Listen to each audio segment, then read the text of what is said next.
Hello, I'm Bryan, Wroten, Senior Reporter at Hotel News Now, reporting from Day 2 of the 2024 Hotel Data Conference. I'm joined by Emmy Hise of CoStar and Tony Wilbert of CoStar News. Thanks, guys, for being here, and let's jump into it. I want to hear from both of you something interesting you heard while sitting in on any of the sessions today. What made you stop for a second and really think about what was said? I'll give you guys a second to think about it, and I'll go first. During a session I covered today on distribution channels, the panelists were talking about hotel websites that really get in their own way of getting a traveler to book because they're trying so hard to get that guest data that it ends up turning the guest away, and they abandon the reservation in the shopping cart. So the guest or the potential guest is almost there. They're there with their money in hand, saying, "Let me give you my money," and just something about the booking process, it just takes too long. It just gets in the way, and they get in their own way. And I thought that was really interesting, the way they're emphasizing the need for hotels and their booking systems to make it easier for customers to give them their money. So, Tony. Well, I was in a session about bridging the gap between owners and operators. And of course, the owner said, while you guys focus on revenue and RevPAR, we focus on bottom line or net operating income. And she said that if the operators would better understand that and not just focus on creating revenue, that profits are what matters to the owners for whom they work, things would be much smoother, and it would help reduce the tension that naturally exists between the two groups. So the operators in the audience and also on the panel said, well, wait a minute, you're giving us less money to pay people, so we can't hire as good talent, or we have to hire third-party people, and overall marketing budgets are down. So they tried to figure that out, but yes, with RevPAR being such an important criterion for the industry, I thought N is the new R, I guess. Emmy, your turn. I listened to Hannah Smith's and Kevin from Expedia, Hannah Smith from STR, and it's the not so middle or the middle tier class performance. And I think I'm really glad there's a session on it this year because it is such a bulk of our industry, like the amount of rooms and hotels in that space, that it really did deserve its own session.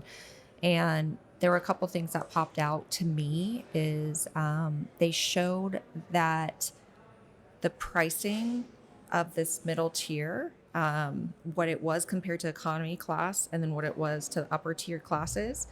And they showed that it is consistently getting higher and getting closer to like the upper tier. Like it's breaking away from the economy class ADR.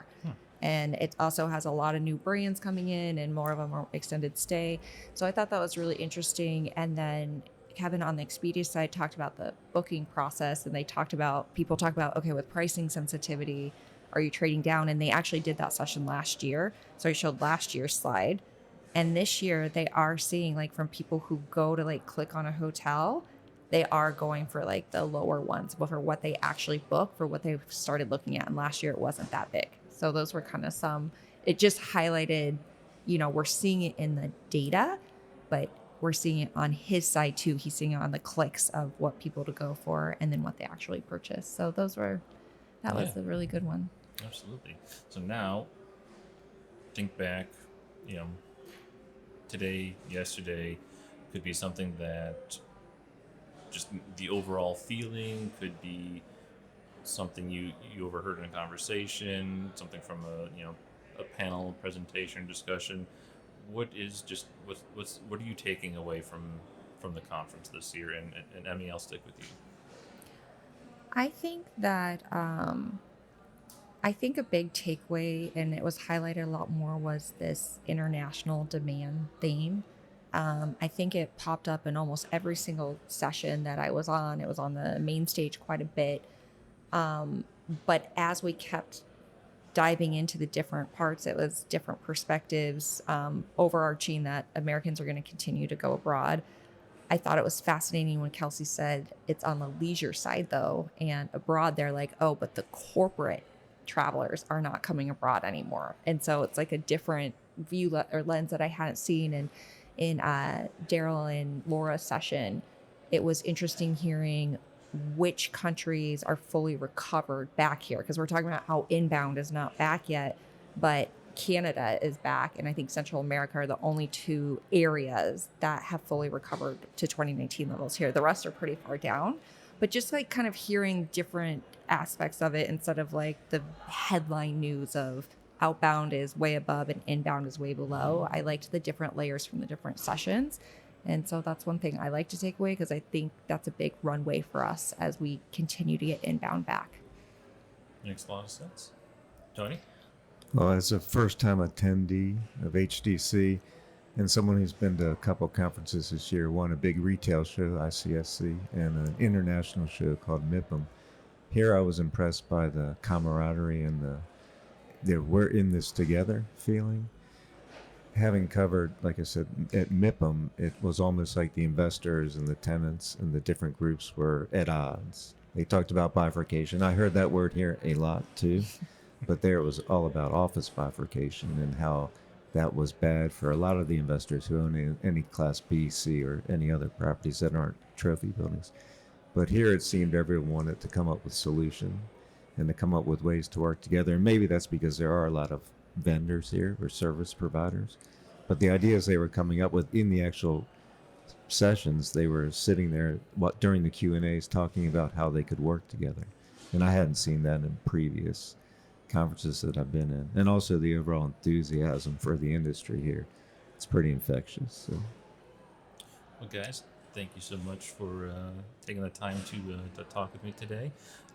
For more takeaways from the conference, make sure to check out the rest of our recap and stick with Hotel News Now for further coverage from the Hotel Data Conference. We have a lot of stories, videos, and podcasts headed your way.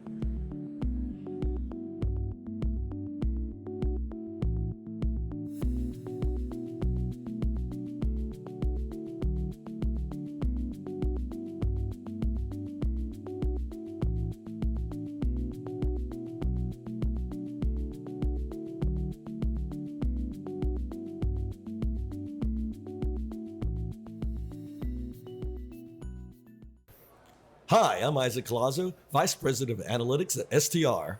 Hi, and I'm Jan Freitag, National Director for Hospitality Analytics for the CoStar Group. Tune in to our new show, Tell Me More, a hospitality data podcast. It's a podcast on the global hotel industry, its current trends, what we're thinking about, and where the industry's going. And we like to have fun with the data too. Find us on hotelnewsnow.com or wherever you listen to podcasts. Subscribe today.